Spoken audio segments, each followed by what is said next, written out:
In this video, I will share with you the 5 situations where love is not enough.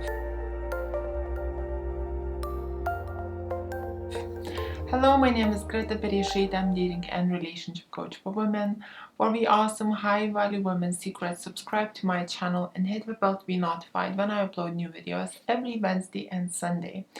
And just before I will share with you those unfortunately sad situations where love is not enough, don't forget to take my free self-awareness test to find out, are you behaving as a high value or a low value woman, which I will drop down in the video description box below. Also, recently I published my book, which is called Devoted Relationships. It's really amazing. I love it so much. I will make some points from this book today as well. As you can see here, I've been marking some things myself to talk about. So I highly recommend you guys to get it. You can find it on Amazon as a paper copy, or a PDF is available on my website, and you will find all these links in the video description box below, or just search on Amazon Greta Perishait Devoted Relationships. And if you like my merch, is Goals and Not Pajama, as always you can get it in my YouTube store or on my website as well. So now, without further ado, my ladies, the situations where love is not enough. And I'm sorry for making this sad video. However, I find it that sometimes ladies date men just blindly because they either find them really attractive or there's a lot of chemistry, and you just get involved into many things without even thinking about it. And then it's like a couple months too late, and then you're already in love. And then it's like, what do you do then? When you can see that logically thinking, love perhaps will not be enough to make this work or to have this happily ever after, even if you are a good woman and are behaving very high value. Saying this, ladies, I'm not saying that it's impossible to make it work. Everything in life is possible. However, majority of the time, those situations will not work. Okay, so the situation where things may not work long term, and even if you guys are very much in love, is, I would say it's the biggest one. The biggest reasoning is religion. So let me explain to you why, right? So when you guys are dating, if you are from a religion where you both believe in God and you feel like your values match, your morals match, and you feel like the guy is good or the girl is great, there's lots of love, and you guys are both behaving very high value, and seems like happily ever after. However, now the marriage issue comes up and you realize that, this may not work. Let me give you an example. If your background is Christianity, and your family is highly religious and you are as well, you must get married in a church in order for it to be approved by God. There is no other way. The marriage must be in church. And if you're dating, let's say, another religion guy, Muslim for example, there is no way, if he's coming from a religious background, he's gonna marry you in church. It's like the biggest sin for them to marry a Christian woman in church. So, and then if you're a Christian, then children must be Christians as well. So you both might love each other, but these type of obstacles, when it comes to religion backgrounds, they are huge deal breakers. Number two, the second biggest thing that breaks marriages apart is parents. So you not getting on with his family, with his parents, or him not getting on with yours, right? So I feel like here as well, it kind of depends on cultural differences, what you can get away with. Because in Christianity, for example, when a man marries a woman, him and her, we leave the parents' house and we create a separate family together. So we live separately, like a man takes a woman and we like live separately together from the family, which in this case, it, even if you guys have issues or he doesn't like his mother-in-law, which a lot of Christian men kind of complain about that, or you don't get on with his sister or his mom or his dad that much, you can still make it work because you are not living with them. You have your own family, right? So you can meet up for these special occasions, but you're not living with them. So you can keep it on reasonable, polite terms and kind of get away with that more or less.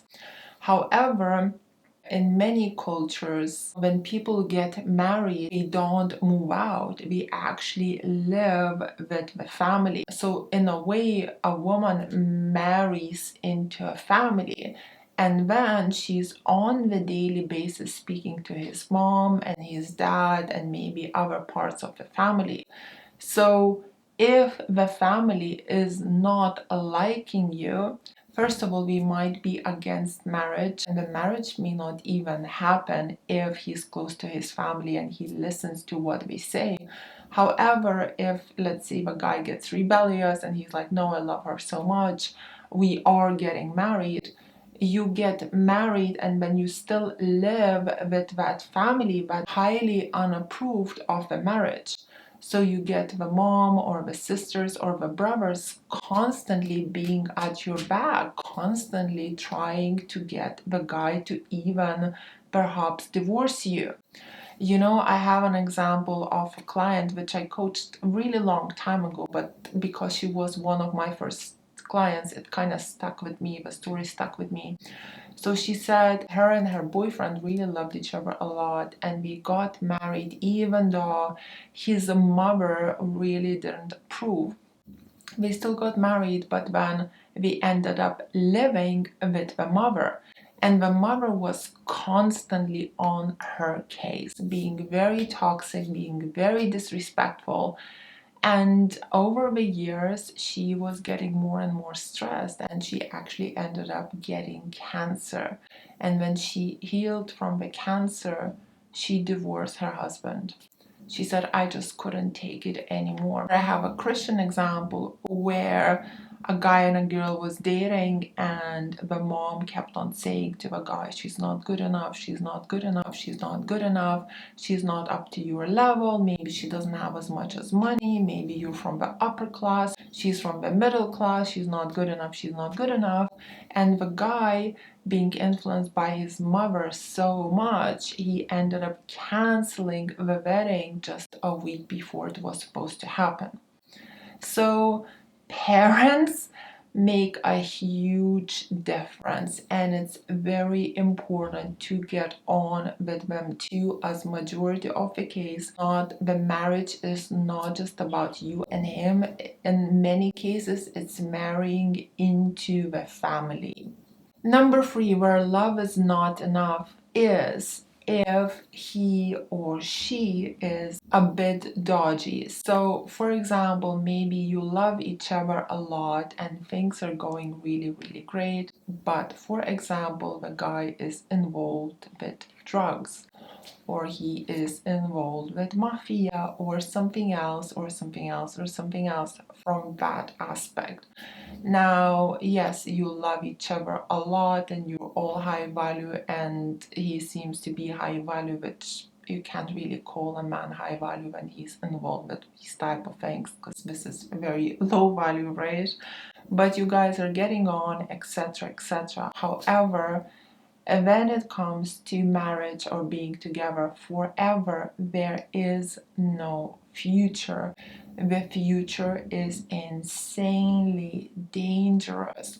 And if you actually are bringing kids into this, perhaps a marriage that will happen, it's dangerous for the kids as well. Like, if you are ladies attracted to dangerous men, in majority of case, a lot of women are attracted to that. If you read one of the books by the Robert Greene, right, The Power of Seduction, I think it's in that book, where the biggest temptation in life is the guy that's fearless, he's confident, he looks good, he takes care of you, he charms you, he treats you well, he's loyal, he's faithful. But then there is an aspect of uncertainty, there is an aspect of danger. He's dangerous, right? Because danger and being in charge of the danger kind of makes a person look very powerful, which can be highly attractive, right? So it's kind of like a mafia boss or the guy that's dodgy can come across very tempting and very dangerous, and there's that level of uncertainty that just kind of creates nearly like an ultimate temptation for many women, right? However, this is strictly forbidden if you are wise. And in the Bible, it even says that men that lie, men that steal, men that into mafia or being dodgy, they are highly disgusting to God. It literally says in the Bible, in the Proverbs, stay away from these type of men. Like, they are really, really disgusting to God. And then if you are dating somebody that's kind of highly involved in the dodgy stuff, right? I would just say just turn on TV, turn on YouTube, and just watch the stories of what happens when you get married to a mafia boss. What happens to their families. It's all beautiful for the first year or two, and then majority of them either are in jail, either they die. A lot of times their kids become involved with mafia too, because we see their father as an example and we grow up in this environment as well. I literally like watched a documentary, and it was, I don't know, five guys that were highly involved in mafia, like five mafia bosses, and we did this covenant, this ritual where you cut each other's blood and you like do this ritual, right? Out of all these five guys, only one stayed alive. He's hiding all the time, he lives in fear all the time. But he actually, what was interesting, that one guy was the only one that actually turned to God and became a high believer in God. And kind of, I would say, God saved him. So, short term, it's the ultimate temptation. Long term is the worst mistake that you can ever make in life. Number 4, where love is not enough, and I actually talk about it in my book here as well, is how do you see marriage?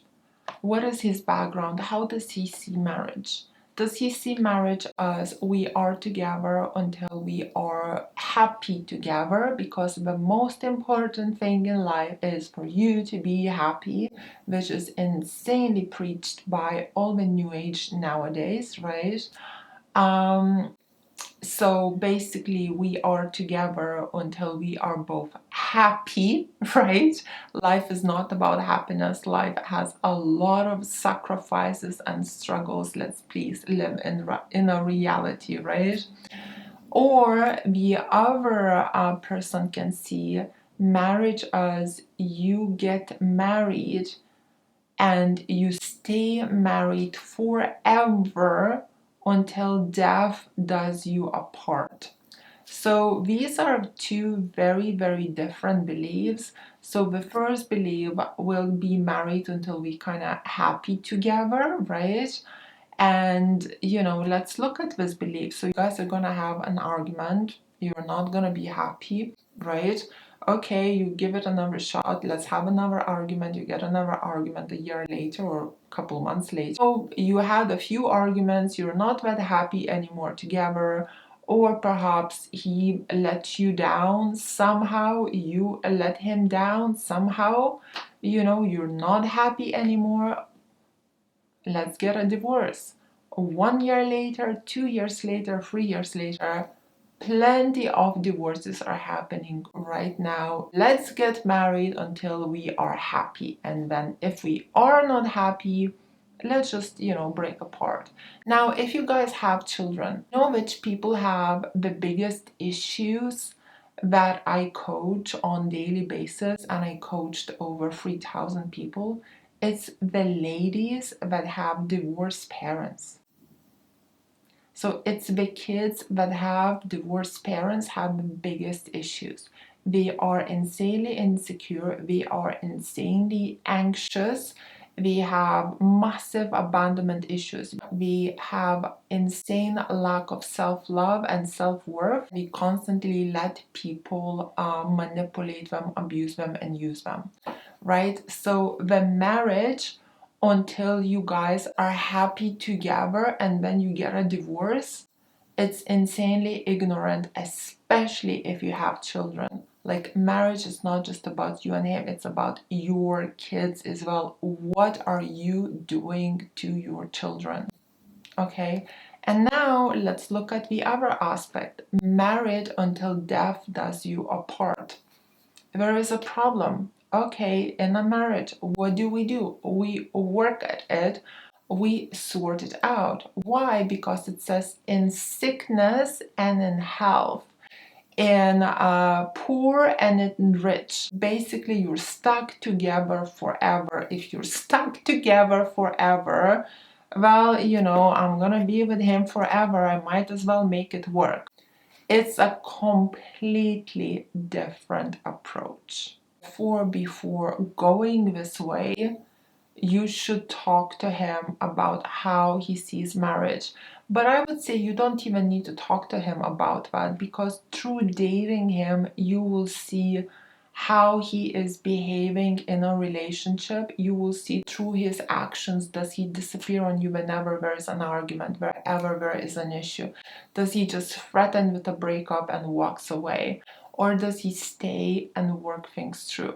So you don't even a lot of times need to have a conversation. You can just see by observing the person what he's gonna be like in a relationship or marriage. Saying that, the conversation is good to have as well. And the number 5, where love may not be enough, is when you are dating a highly toxic person. So how do you know is the guy highly toxic? First of all, he's unreliable. So let's say he asked you out on a first date and he flaked on you, literally on a first date. What do? You say thank you next, because this is already a big, huge red flag and it's too toxic. He cannot even show up on a first date. Either he's not into you or he's completely unreliable, which to you should flag not good enough, cannot bother with this, I don't need this in my life. The other red flag, to me personally, the biggest red flag is when the guy curses a lot. So he calls other people bad names, or he just constantly is very vulgar and curses a lot. This is a huge red flag that if you guys will have an argument, and arguments do happen, he's gonna call you every single name on earth. So this to me is a huge red flag. Cursing shows huge lack of self-control, a huge lack of discipline, and bad words have a lot of power. Therefore, if you feeling that he's behaving with you in a vulgar way, he started to curse at other people, there are bad words coming out of his mouth, I would personally not continue seeing this person. Not getting too much into that, like ladies, I have a video what is a high value man and what is a low value man. I'll put that video somewhere here. But not to go too much into it, ladies, if your goal is to be married forever, You can never choose a man out of desperation, out of that you just need to be married now. You need to make a wise decision. You need to accept a guy only who has a good character, who has good morals, who chooses to do the right thing, who is reliable, who is a man of his word. If you want a happily ever after, you must choose a good man, not somebody that's tempting and toxic and does who knows what, but a good man, because marriage again is your family is going to be involved into that. Is he going to be a good father to your children? Can you rely on him? Can you depend on him? Because life is a lot about sacrifices as well, as for better and for worse. And if you are going to ignore all of that and continue dating a toxic person, and Lord forbid, marry a toxic person, well, in a lot of cases, it's kind of like marrying a cancer that kind of slowly spreads and kills you before your age. Saying all of this, ladies, nobody's perfect, and good men and good women make mistakes as well. But it's different when somebody makes a mistake every few months or once a year or something, compared to somebody that constantly abuses you on daily, weekly, or monthly basis. Okay, so ladies, these were my 5 situations where love is not enough. I would say you should highly consider that. And again, there are exceptions and there are ways that you can make it work. However, in majority of cases, people don't. So if you liked this video, please press like. Let me know in the comments below what did you think. Join Greta's High Value Women's School, where we are all in the same boat, learning how to be women of high value and bring out the best in our men. Follow me on my Instagram. My Instagram is called Ladies Relationship Coach. And for one-on-one coaching with me or a member of my team, book us through my website, which is called gretabrishita.com. Check out my High Value Woman package, which I have for sale on my website. It's amazing. It includes 6 modules: how to be a high value, what is a high value woman, how to be a challenge, gamesman play, emotional control, etc. And thank you for watching. Kisses from Dorset. Mwah.